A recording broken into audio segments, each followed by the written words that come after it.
ஆனா பகவானுடைய வாக்குல இருந்து வந்த அமிர்தம் வாணி அப்படிங்கிறத இதை யாரு படிக்கிறாளோ அவளுக்கு பகவானுடைய கிருஷ்ணனுடைய கடாட்சம் கிடைக்கிறது, கிருஷ்ண பதவி கிடைக்கிறதுன்னு சொன்னதுனால நான் கிருஷ்ணனை வேணும், கிருஷ்ண பதவி நம்மளுக்கு வேணும், கிருஷ்ணன் நான் அடையணும்னு ஆசைப்பட்டு எனக்கு இந்த வேத ஞானம் எல்லாம் கிடையாதுப்பா, அதனால சம்ஸ்கிருத ஞானம் எனக்கு இல்ல, அதனால நான் இதை படிச்சுட்டு வரேன்.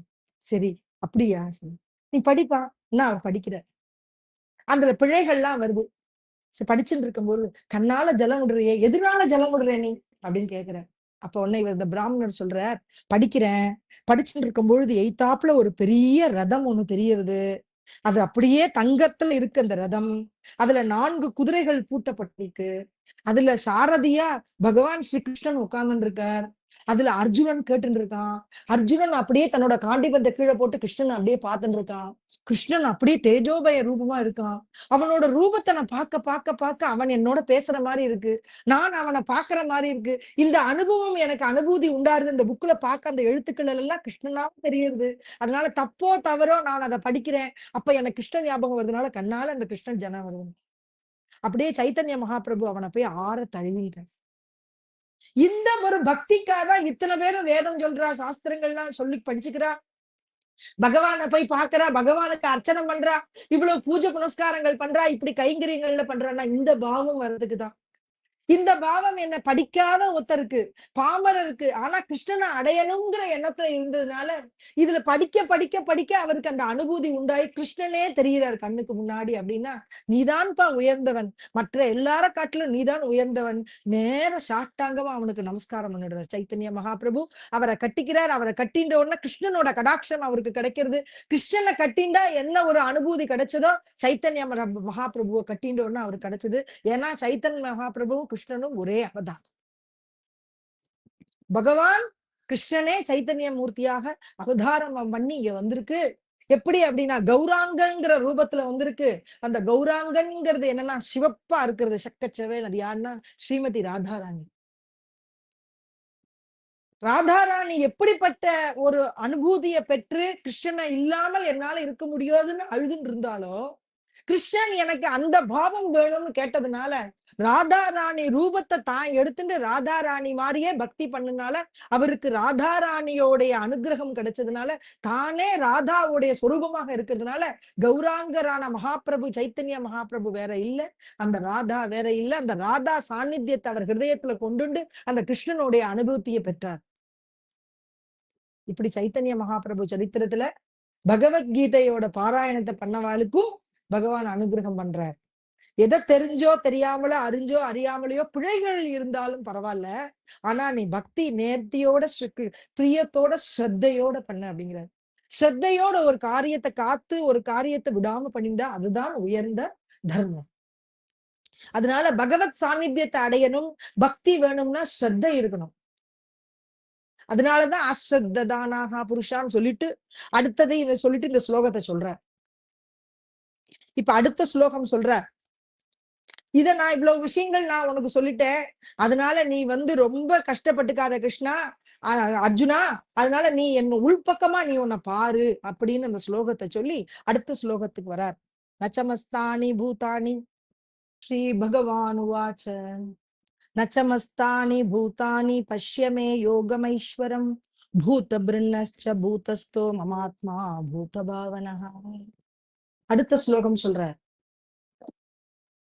நச்சமஸ்தானி பூதானி பஷ்யமே யோகமைஸ்வரம் பூத பிருன்னஸ்ச பூதஸ்தோ மமாத்மா பூத பாவனஹ. நச்சமஸ்தானி பூதானி பஷ்யமே யோகமைஸ்வரம். அர்ஜுனா, என்னோட யோகத்தை பார், என்னுடைய ஐஸ்வர்யத்தை பார், நான் எப்படிப்பட்டவனா இருக்கேன். நச்சமஸ்தானி பூதானி, என்னிடத்துல இந்த பூதங்கள்லாம் இருப்பதில்லை. நான் அந்த பூதங்கள்லாம் என்கிட்ட இருப்பதில்லை. மஸ்தானி பூதானி, இன்னும் என்கிட்ட இல்ல அப்படிங்கிற. இப்ப எங்க இருக்கு? பூத பிருன்னஸ்ச பூதஸ்தோ மம ஆத்மா பூத பாவனஹா. பூத்த பிருத் அப்படிங்கிறது என்ன? இந்த பூதங்களை எல்லாம் நான் தாங்குறேன். அதே மாதிரி பூத்த பாவனஹா, இந்த பூதங்கள் எல்லாம் நான் படைக்கிறேன், இதை உருவாக்குறேன். ஆனா நச்ச பூதஸ்தகா, ஆனா அந்த பூதங்கள் அந்த ஜீவராசிகள்ல நான் இருப்பதில்லை அப்படின்னு சொல்ற. அதுக்கு என்ன விசேஷம் அப்படின்னா, அமுச்சா பிரகிருதி பைல கடீல பாவோ ஜரி கல்பலே வீணலாகசி பாஹோ தரி மஜமாஜே பூதே ஹே ஹி வாவோ ஜேமி சர்வ மனோனி அமுச்சா பிரகிருதி பைல கடில பாவம். இந்த பிரகிருதி இந்த சிருஷ்டின்னு நான் சொல்லிட்டேனே, இந்த ஜீவராசிகள் சொன்னேனே, இதுல இருந்து ஒருபடி தாண்டி பிரம்மத்தை பத்தி நீ நினைச்சுக்கோ. அந்த பிரம்மம் ஜரி கல்பனை வீண லாகசிப்பாகும். கல்பனா கல்பனை பண்ணி ஒரு கற்பனை நம்ம பாக்குறோம், ஒரு கற்பனை பண்ணி பாக்குறோம். இந்த கற்பனையில இருக்கிற ஜீவராசிகள் எல்லாம் கல்பனை தான் சொல்லிட்டார். இந்த சங்கல்ப மாத்திரத்துல இருந்தே வந்திருக்குன்ட்டார். ஐசியா நட்டநாட்டிய கேளா ஸ்திர நாகி ஏக்க வேளான்னு பாடுறோம். முக்தாபாய் தாட்டி சாபங்கத்துல பாடுறோம். ஐசா நட்டநாட்டிய கேளா ஸ்திர நாகி ஏக்க வேளான்ட்டார். இந்த பகவான் இப்படி ஒரு நாட்டு நாடகம் போட்டிருக்கானோ. இதுல என்னன்னா, இன்னைக்கு இப்போ ஒரு பொம்மை, அப்புறம் அப்புறம் ஒரு பொம்மை, அப்புறம் ஒரு பொம்மைன்னு வருமா. ஒரு மரம் இருக்கு, அதுல இலைகள்லாம் இருக்கு, பல இலைகள் இருந்துட்டு இருக்கும். திடீர்னு அந்த இலைகள் காஞ்சு கீழே விழுந்துரும். அப்புறம் புதுசா ஒண்ணு முளைக்கும், அதுல ஒரு தளிர் வரும், தளிர்ல இருந்து ஒரு இலை உண்டாகும், அதுல இருந்து காய், பூ, காய், கனிகள் அப்படி உண்டாகும், அது போகும், அப்படி இப்படி வரும். இப்படிதான் இந்த சிருஷ்டி. அதனாலதான் பகவான் சொல்ற, என்கிட்ட இருந்து எல்லாம் வருதுப்பா, ஆனா ஒன்னொன்னா இதுல இருந்து போயிட்டே இருக்கு. புதுசு புதுசா இன்னொரு ஜீவராசிகள்லாம் உண்டாயிட்டே இருக்கு. எதுவும் இறஞ்சு இருப்பதில்லை. அதனாலதான் சொல்லிட்டார் பகவான், நான் அதில் இருப்பதில்லை. அது எப்போதுமே ஒரு நாள் இல்ல ஒரு நாள் அதுல இருந்து அந்த ஆத்மாவானது பிரிஞ்சு அது தனியா போயிடும். எதுவுமே நிலைச்சு இருக்கிறது இல்லை, நிலைப்பது இல்லை. அதனால உருவங்களும் மாறுபட்டுட்டே இருக்கும், குலமும் மாறுபட்டுட்டே இருக்கும். நம்ம என்ன பண்ணுவோம், எத்தனை 84 லட்சம் யோனிகள் இருக்கான். அத்தனை எல்லாம் பிறந்து இந்த மானுஷ ஜென்மத்துக்கு வந்துருக்கோமா. இதுலயும் இப்படி எத்தனை பேர் இத கேட்கிறாளோ அதுவா எல்லாம் பகவான் கிருஷ்ணனுடைய பக்தியில அவருக்கு அனுகிரகப்பட்டவன், நம்ம அனுகிரகிக்கப்பட்டவர்கள். இதை நம்ம இன்னைக்கு கேட்கிறோம். அப்படிக்கா எல்லா ஜீவராசிகளையும் பார்த்தேன்னா எல்லாமே என்கிட்டதான் இருக்கு, எல்லாம் என்கிட்ட இருந்து வந்திருக்கு. ஏரவி சங்கல்பாச்சே சாஞ்ச வேலை நாவேக்க திமிரே ஜதி புத்தி சேடோலே மனோனி அகண்டதி சப்பரி ஜாவலே பூத்த பிருண்ணை சேதேக்கேன். பூத்த பிருத்தி இப்படி சகல பூதங்களும் தாங்கிட்டு இருக்கேன்னு சொல்றேனே, அப்ப நீ என்ன பண்றேன்னா சங்கல்பாட்சிய சாஞ்ச வேலை. சங்கல்பம் ஆயிடுத்து, இந்த சிருஷ்டிகள்லாம் பிறந்திருக்குன்னு நம்ம நினைக்கிறோம். அதே மாதிரி நம்மளும் ஒரு தாய் தந்தையர்கள் வயிற்றுல இருந்து பிறந்துட்டோம். பிறந்ததுக்கு அப்புறம் என்ன, பிறக்கிறதுக்கு முன்னாடி அம்மா வயிற்றுல இருக்கோம். பிறந்ததுக்கு அப்புறம் வெளி விஷயங்கள்ல நம்ம ஈடுபட்டு இருக்கோம். அப்ப ஈடுபட்டதுக்கு அப்புறம் எது பகவான்ங்கிறத நம்ம மறந்து போயிடுவோம். அந்த மறந்து போனதுனோட பிரம்மத்தையே மறந்து போனதுனால நம்மளுக்கு என்னன்னா சாயங்காலம்ங்கிற இருட்டு வந்துட்டோம். இருட்டு எப்ப இருக்கு அப்படிங்கிறா, நம்ம பிரம்மத்தை என்னைக்கு மறந்துடுறோமோ அன்னைக்கு இருட்டு, தாமசம். அப்புறம் என்ன பண்றது, மனோனி அக்கண்ட தீச்ச பரி ஜாவலை. இப்ப இருட்டுங்கிறது கொஞ்சம் போய் அக்கண்டமா தெரியறது, நம்மளுக்கு பாக்குறது எல்லாம் பிரம்மமா தெரிய ஆரம்பிச்சதுன்னா அப்ப உனக்கு சூரிய பிரகாசம் உண்டாயிடுறது. பூத்த பிருண்ண ஐசே தேக்க, இப்படி பூத ஜீவராசிகள்லாம் பின்ன பின்னமா இருக்கிறத பாக்குறான். யாரு, இந்த அஜ்ஞானிகளா இருக்கிறவன், தூங்கிண்டே இருக்கிறவன், அவன் ஒரு போர்வை மாதிரி விஷய போகங்கள்ல ஈடுபட்டு இருக்கான். பிரம்மத்தை தெரிஞ்சுக்காம இருக்கிறவனுக்கு இப்படி பூத ஜாரசிகள் எல்லாம் வெவ்வேறையா தெரியறதான். ஆத்மான பகவான் வெவ்வேறையா தெரியுதான். ஆனா ஞானிகள் எப்படி பாக்குறா அப்படின்னா, எல்லோரும் ஒன்றா தெரியுறா. அந்த அத்வைத்த பாவத்துல பத்துட்டு இருந்தாலும், அப்பா உன்னை நான் கிருஷ்ணனா பாக்கணும், உங்ககிட்ட பேசணும், உனக்கு நான் சமைச்சு உனக்கு பிரசாதம் வச்சு உன்னை நெய்வேத்தியம் பண்ணி உன்கிட்ட சாப்பிட்டு உனக்கு கொடுத்து அந்த நெய்வேத்திய பிரசாதத்தை நான் சாப்பிடணும், உன்னை பத்தி நிறைய பாடணும், நீ பாட்டு கேட்கணும். அப்படி நாமதேவரர் பண்றாரோ இல்லையோ, ஏகநாத் மகாராஜ் பண்ணாரோ இல்லையோ, ஞானேஸ்வர் மாவளி பண்ணாரோ இல்லையோ, இந்த மாதிரி எத்தனை பேர் ஆழ்வார்கள், எத்தனை ஆழ்வார்கள் பாடினார்கள், எத்தனை நாயன்மார்கள் பாடினாலையோ, இத்தனை பேரு என்னன்னா பார்க்கணும்னு பகவான ஆசைப்பட்டு பகவான பார்க்கணும்னு எய்தாப்புல வச்சு அவன் வேற நான் வேற. நக்கோ பிரம்ம ஜான ஆத்மஸ்திதி பாவ நீ பக்த தூதேவ ஐசேகரின்னு பகவான் பாடிட்டார். யார், துக்காராம் மகாராஜ். நீ பகவான், நான் பக்தன் அப்படிங்கிற வேறு தன்மையில இருந்தாதான்ப்பா உன்னை நான் அனுபவிக்க முடியும். இல்லைன்னா நான் எப்படி உன்னை அனுபவிக்கிறது? எல்லாம் ஒண்ணு என் ஹிருதயத்திலே உட்காந்துட்டு நான் அப்படியே உட்காந்துட்டே இருந்தா எனக்கு ருச்சிக்கல. அதனால எனக்கு ருச்சி வேணும், உன்னோடைய அனுகிரகம் வேணும். அதனால உன்னை நான் பகவானா நினைச்சு ஒரு ஸ்தூல ரூபத்துல உன்னை பாக்குறேன். ஐத்தாப்புல ஒரு எத்தனையோ ஆழ்வார்கள், நாயன்மார்கள், எனக்கு முன்னோர்கள்லாம் இப்படிப்பட்ட பகவான் இங்க இருந்திருக்காருன்னு காமிச்சிருக்காரு. நம்மளுக்கு என்ன தெரியும்? அம்மா கோவில்ல கூட்டின்னு போயிட்டு இதுதான் கிருஷ்ணமூர்த்தி, இதுதான் கிருஷ்ணனை பாரு, இதுதான் ராமனை பாரு, இதுதான் பிள்ளையார், இதுதான் முருகன், அப்படி இதுதான் சிவபெருமான், இதுதான் பார்வதின்னு காமிச்சு கொடுத்தாதானே நம்மளுக்கு தெரியும். இல்லைன்னா நம்மளுக்கு எங்க தெரிய போகுது? அப்ப தெரிஞ்சாம இத்தனை ரூபத்திலயும் பகவான் இருக்கிறாருன்னு தெரிஞ்சுண்டு, அதே பகவான் உன் ஹிருதயத்திலயும் இருக்காருன்னு தெரிஞ்சுட்டாலும், எனக்குன்னு ஒரு தெய்வம் வேணும். எனக்கு முருகனா ரொம்ப பிடிக்கும். எனக்கு பிள்ளையார்னா ரொம்ப பிடிக்கும். எனக்கு பாண்டுரங்கன்னா ரொம்ப பிடிக்கும். அப்படின்னு ஒவ்வொருத்தரும் ஒரு தெய்வத்தை கொண்டாடணுமா. எனக்கு அம்பாள்னா ரொம்ப பிடிக்கும் அப்படின்னு ஒருத்தர் கொண்டாடணும். இப்படி எந்த தெய்வத்தையாவது ஒரு தெய்வத்தை எடுத்துண்டு அந்த தெய்வத்தையே நீ திருப்பி திருப்பி திருப்பி ஆராதனை பண்ணி அந்த தெய்வத்தை பண்ணிட்டு இருக்கும் போது அந்த ஆராதனை பண்ற தெய்வமே உன் ஹிருதயத்துல உட்கார்ந்துட்டு நீ என்னெல்லாம் நினைக்கிறியோ அதை பூர்த்தி பண்ணி வச்சிரும். சகல சித்திகளும் உன் காலடியில உன் வாசல்ல உங்க வீட்டு வாசல்ல சித்திகள்லாம் நிக்குமா. அத்தனை ஐஸ்வர்யங்களும் உன்னை உட்காந்து நிக்குமா. முக்திகள் நான் அந்த மோட்சம் பண்ணக்கூடிய சாயுஜ்ய பதவி உங்க வாசல்ல நிக்குமா.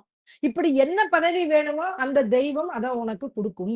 அதனால எந்த தெய்வமா இருந்தாலும் பரவாயில்ல, எந்த தெய்வத்தை நீ பிடிச்சிருக்கியோ அதை நீ எடுத்துட்டு அந்த தெய்வதமும் நான் தான் நீ நினைச்சுக்கோ அப்படின்னு கிருஷ்ணன் சொல்லி ஒரு அதிஷ்டானம் பண்ணிட்டு இதை பொண்ணு அப்படின்னு சொல்லி பகவான் சகுன ரூபத்துல நம்மளுக்கு எல்லாம் அனுகிரகம் பண்றார் அப்படிங்கிறதையும் சொல்ற. நம்ம நிர்குணமா இருக்கக்கூடிய எல்லா இடத்துலயும் வியாபிச்சு இருக்கக்கூடிய பரம்பொருளை மட்டுமே கும்பிட முடியாது இல்லையா. அதுக்காக தான் இதை ஏற்படுத்தி கொடுத்திருக்காரு பகவான். தேச்சி சங்கல்பாஞ்சி சாஞ்ச ஜெய்லோபே தை அக்கண்ட தீச்சி ஆகே ஸ்வரூபே ஜெய்ஷே சங்கா ஜாத்த கேவோ லோபே சாப்பு பணமாலேச்சி. இப்படி சங்கல்பம் பண்ணிண்டாச்சு. பரம்பொருள் இப்படி ஒரு சிருஷ்டியை உண்டு பண்ணிடுத்து. பரம்பொருள் தான் இதை உண்டு பண்ணிடுத்துன்னு தெரிஞ்சுண்டு இந்த இருக்கிறது எல்லாம் மாயைன்னு நினைச்சுண்டு இந்த சங்கல்பம் இதெல்லாம் இருக்கே இதெல்லாம் வேண்டாம் நம்மளுக்குன்னு நினைச்சுண்டு பகவானுடைய நாமத்தை மட்டுமே நம்ம சொல்லுவோம். பகவானை பார்ப்போம். எவன் ஒரு உட்கார்ந்தானோ அப்ப இவனை விட்டு எல்லாமே போயிடுமா. அந்த அக்கண்டமா இருக்கிற பிரம்மம் அவனுக்கு முன்னாடி தெரியும். சாப்ப பண்ண மாலேச்சே. எய்தாப்புல பாக்குறோம். அது பார்த்தா பாம்பா தெரியுது. பக்கத்துல போய் பார்த்தா அது என்ன கயிறு. ஓ இது கயிறுனா அது இது பாம்புன்னு நினைச்சுட்டோமே அப்படின்னு நம்ம நினைக்கிறோம் இல்லையா. அது மாதிரி இந்த உலகத்தை அப்படி பார்க்கும்போது பல பல ஜீவராசிகள் இருக்கு. எந்தெந்த ஜீவராசிகள் நம்ம பிறப்போம் வருவோம்னு தெரியாது. ஆனா இதுக்குள்ள ஆத்மாக்குள்ள இருக்கிற பகவான் தான் பரம்பொருள்னு உணர்ந்துண்டு அந்த பரம்பொருளை என்னால பார்க்க முடியாதுன்னு அவன் நாமத்தை சொல்லிட்டு அவனை அடையணும்னு முயற்சி எவன் பண்றானோ துருவன் மாதிரி பிரகலாதன் மாதிரி நம்மளும் உட்கார்ந்து பகவான் நாமத்தை சொல்லணும் அப்படிங்கறத சொல்றாரு ஒரு விஷயத்த சொல்றார். ஏரவீத்தரி பூமி ஆந்தூணி ஸ்வயம்பு காய கடையா கடேகையாச்சே நிகத்தி கோம்பு பரித்தே குளால மதீச்சே கர்ப்பவுமட்டலேக்கி. ஒரு பானைகள்லாம் இருக்கு. பானை பானை தெரியும் இல்லையா. மண்பானை. இந்த மண்பானையில எத்தனையோ டம்ளர் மாதிரி இருக்கு. தட்டு மாதிரி பண்ணிக்கலாம். பானையா இருக்கு. இப்ப வெவ்வேறு விஷயத்துல இருந்து பண்ணலாம். இது என்ன பூமியில இருந்து அது என்ன சுயமாவே உண்டாயிடுதானே கேக்குறாரு. இது பூமியில இருந்து என்ன சுயமா உண்டாயிட்டா இல்லையே. அது யாரு பண்ணினா அந்த குயவன். அவன் தான் என்ன மண்பாண்டத்துல அந்த மண்ணை போட்டு பிசைஞ்சுட்டு அதுக்கு ஒவ்வொரு ரூபத்தை கொடுத்தான். ஒண்ணு பானையா கொடுத்தான், ஒரு சட்டி பெருசு, ஒண்ணு சின்னது, ஒரு தட்டு, ஒரு டம்ளர் டவரான்னு எல்லாம் மண்பானையில பண்ணி வச்சுட்டான். அப்ப இது எல்லாம் உண்டாகிறதுக்கு உள்ள காரணம் என்ன அப்படின்னா அந்த குயவனுடைய புத்தி. குயவனுடைய புத்தி. அந்த புத்தினாலதான் இது இவ்வளவும் வந்துட்டு இருக்கு. அது மாதிரி ஜீவராசிகள் எல்லாம் நம்ம எல்லாம் இப்படி இருந்துட்டு இருக்கோமா. அந்த பிரம்மனுத்தனுடைய சங்கல்பத்தினால அது இப்படி எல்லாம் வரணும்னு நினைச்சு நம்மள அதனுடைய ஆசையில அது நம்மள எல்லாத்தையும் இப்படி உண்டாக்கிட்டு அதுக்கு ஒரு ஆளை கொடுத்துட்டாரு. அந்த பிரம்மா தான் அந்த சிருஷ்டிகர்த்தாவா இருந்து எல்லாத்தையும் சிருஷ்டிக்கிறார். அம்பாள் என்ன பண்றா அது சக்தியை கொடுக்குறா. அந்த ஜீவராசிகளுக்கெல்லாம் ஞானம் வேணும்னா பிள்ளையாரப்பா இப்படி போயிட்டு பிள்ளையார அப்படி ஒண்ணு பிள்ளையாரப்பா அப்படின்னு கும்பிட்டா போதும் அந்த பிள்ளையார் அனுகிரகம் பண்ணுவார். நம்மளுக்கு எல்லாம் புரியணுமே இந்த ஞானமே சரஸ்வதி தேவி கொடுக்குறார்.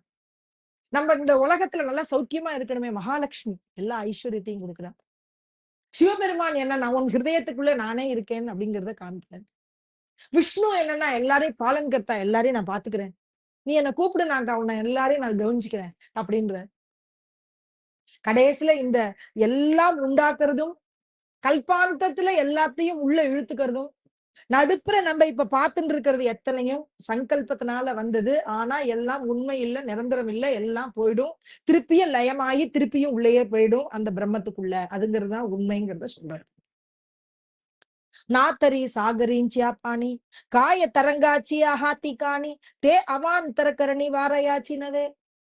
என்ன பண்ற சாகரத்துக்குள்ள பல பல அலைகள் உண்டாயிட்டே இருக்கு. அது எதனால உண்டாயிருந்தா காத்து அடிக்கிறது. காத்து அடிக்க அடிக்க அதுல இருந்து அலைகள் உண்டாருது. அலைகள் உண்டாண்டி பல பல அலைகள் இருந்துட்டே இருக்கு. அதுக்கு காரணம் என்ன? காற்று. காற்றுனாலதான் சாகரத்துக்குள்ள அலைகள் உண்டாருதுன்னு சொல்றேன். பாஹேப்பா காப்பசாச்சியா போட்டி காய காப்படாச்சி ஹோத்தி பேட்டி தோ வேடியத்தா சியா திட்டி காப்படுஜாங்களா. பஞ்சு பஞ்சு தானே. பஞ்சுல இருந்து என்ன உண்டாருது? நூல். நூல்ல இருந்து என்ன உண்டாருது? அதுல இருந்து ஒவ்வொரு விதமான துணிகள் உண்டாருது, வஸ்திரங்கள். இந்த வஸ்திரங்கள் அப்புறம் என்ன உண்டாருது? அவாவாளுக்கு ஏத்த மாதிரி ஜாக்கெட்டு, வேஷ்டி, புடவை அப்படின்னு ஒவ்வொரு ரூபத்துல ஒவ்வொரு கலர் அதே விஷயமா வருது இல்லையா? அப்ப மூலம் என்ன? பஞ்சு. மூலம் என்ன? பஞ்சு. அதே மாதிரி மூலம் என்ன? ஆத்மா. அதுல இருந்து என்ன வருது? நூல் அப்படிங்கறத மகத்தத்துவம் வருது, உண்டாருது. அந்த மகத்தத்துவத்துல இருந்து அத்தனையும் அந்த குணங்களை வச்சுட்டு, அந்த பஞ்சபூதங்களை வச்சுட்டு, அந்த தன்மாத்திரைகளை வச்சுட்டு எல்லாத்தையும் வந்து இந்த சிருஷ்டி உண்டாயிடுதுப்பா. அந்த மூலமானது பஞ்சு. அந்த பஞ்சு போல பஞ்சுல இருந்து என்னெல்லாம் விதமான ட்ரெஸ்ஸஸ் உண்டாயிருக்கு அத்தனையும் இந்த ஜீவராசிகள் பாரு. ஜரி சோனே லேனே ஹோனி கடே தரி தயாஞ்சே சோனே படே நா மோடே ஏத அலங்காரகே வரச்சிலகடே லே தயாச்சே நீ பாவே. இப்படி பாவத்தை கொண்டு போ. கையில என்னென்ன போட்டுன்னு இருக்க? வளையல், நெக்லஸ், தோடு, காதுல நீ என்னெல்லாம் வேணும் அத்தனை அலங்காரங்களும் பண்ணிட்டு இருக்க. இது எதனால பண்ணினதுன்னா மூலம் என்ன? தங்கம். அந்த தங்கமே என்ன பண்ணிருக்கு? பலவித ரூபத்துல மாறி இருக்கு. ஆனா அந்த தங்கத்தை உன்னால மாத்த முடியாது. அதே மாதிரி இந்த பிரம்மத்தை உன்னால நீ மாத்த முடியாது. பிரம்மத்தில இருந்து பல பல சிருஷ்டிகள் இந்த மாதிரி நம்ம எல்லாரும் உண்டாயிருக்கோம். ஆனா பிரம்மம் தான் மூலம். அந்த மூலத்தை எதனால நீ கொண்டாடுவேன்னா நாமத்தினால கொண்டாடு.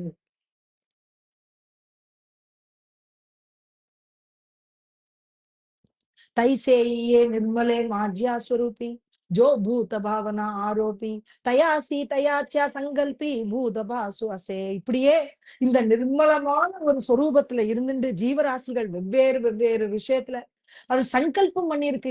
இந்த பிரபு அப்படின்னு சொல்லக்கூடிய இந்த பரம்பொருள் ஜீவராசிகள் அதுல இருந்து தோன்றது பல பல நாம ரூபங்களா, பல பல அலங்காரமா, ஊமை இல்லாத ஒரு சொரூபத்தில இருந்து எல்லாம் வந்திருக்கு. ஊமையற்றதுன்னு சொல்லி இந்த சிருஷ்டி பூதத்துல எல்லாம் நடந்துட்டு இருக்கு. இது எல்லாம் என்னன்னா கற்பனை. எப்படிங்கிறதுனா நம்ம மனசு ஆதி மனகேஹாதி தோச்சி கணராஜ கணபதி ஆதி மனகேஹாதி. மனசு பகவானுக்கும் ஒரு அகங்காரம் உண்டாய் ஒரு மனசு உண்டாச்சாம். பரம்பொருளுக்கும் அதுதான் இந்த சிருஷ்டியை உண்டு பண்ணித்து.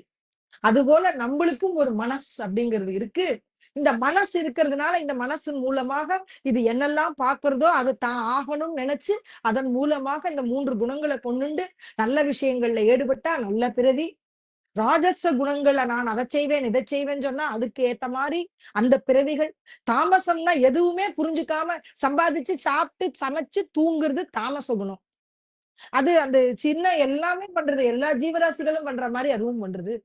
அப்ப நீ ஜீவராசிகளை மிக உயர்ந்தவன் ஆகணும்னா என்ன? பிரம்ம ஞானத்துல ஏதாவது ஒரு துளி தெரிஞ்சுக்கிறதுக்கு நீ என்ன பாருப்பா அர்ஜுனா. உனக்கு அப்படிப்பட்ட ஒரு பிறவி உனக்கு கிடைச்சிருக்கு. நீ இதை பாரு. உன்னை பாக்குறவா எல்லாரும் மோகத்துல இருக்கிறவா. இந்த மோகத்தை கொண்டுட்டு இருக்கே நீ உன்னோட சேர்ந்தவா எல்லாரும். இவா எல்லாரும் உன்னோட நிலைமையா உன்னோட நிலைச்சிருக்க போறாளா? நீ நான் இவாளை கொல்ல மாட்டேன்னு சொல்றேலே இவா சாஸ்வதமா இருக்க போறாளா?